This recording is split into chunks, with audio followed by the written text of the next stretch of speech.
उस रात अभिनव के पिता को जिस आदमी ने गोली मारी थी वो राणा था। अभिनव की जिंदगी रातों रात पलट चुकी थी। उसके साथ जो हुआ उस पर उसे अभी तक यकीन नहीं हो रहा था। उसके हाथ में अपने पिता की तस्वीर थी, लेकिन उस तस्वीर में वो गुस्से से भरी निगाहों से राणा को देख रहा था। अगर उसका बस चलता तो वह अभी के अभी अपने पिता की मौत का बदला ले लेता।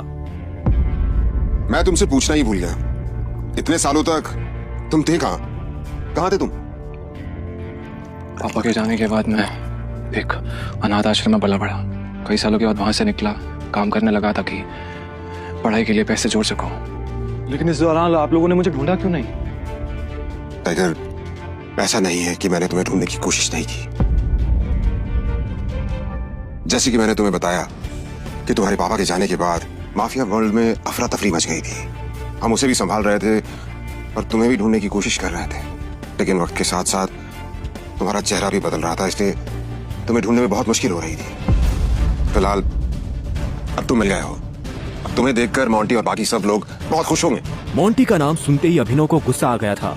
मोंटी एक गद्दार का बेटा था। अभिनव ना तो उस गद्दार के बेटे से मिलना चाहता था और ना ही बात करना चाहता था। लेकिन पापा ने तो मुझे कभी इस माफिया ग्रुप के बारे में कुछ बताया ही नहीं। वो चाहते तो मुझे बता भी सकते थे। तब तुम बहुत छोटे थे, शायद इसीलिए संजय ने तुम्हें इन सब चीजों से दूर रखा। लेकिन मेरा यकीन मानो, मैंने तुम्हें ढूंढने की बहुत कोशिश की। अब तुम मिल गए हो तो मुरझाया हुआ द माफिया किंग फिर से जिंदा हो जाएगा। चीयर्स। अभिनव के मन में कई सारे सवाल उठ रहे थे। उसे समझ नहीं आ रहा था कि राणा का राज अकरम और बाकी लोगों को पता क्यों नहीं चला और क्यों एक गद्दार का बेटा अभिनव की गद्दी पर बैठा हुआ था। इससे पहले कि अभिनव अपने आप को कोई जवाब दे पाता, अकरम उसके पास आया और उसने अभिनव को 50 करोड़ रुपए का एक चेक थमा दिया। ये लो, इसे रख लो। जब तक तुम टाइगर की पोजीशन नहीं पा लेते तब तक तुम्हें इसकी जरूरत पड़ेगी। अभिनव ने अकरम के हाथ से चेक लिया और उसे देखने लगा। उसकी जिंदगी पलट तो गई थी, लेकिन अभी भी ऐसे कई सवाल थे जिनके जवाब उसे नहीं मिले थे। एक बात और, तुम्हारी असली पहचान के बारे में फिलहाल किसी को कुछ पता नहीं लगना चाहिए। इसलिए अभी तक जैसे जीते आए थे वैसे ही जीते रहना, समझे? अभिनव ने हाँ में सिर हिलाया और दोनों कमरे से बाहर आ गए। इधर अनन्या चिंता भरी निगाहों से उस कमरे के दरवाजे को देख रही थी जिसमें अभिनव और अकरम थे।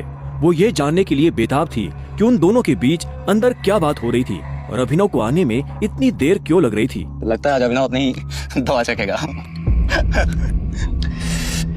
वैसे कितने दुख की बात है ना, शादी के बाद बेचारा ऐश करने से पहले ही मर जाएगा।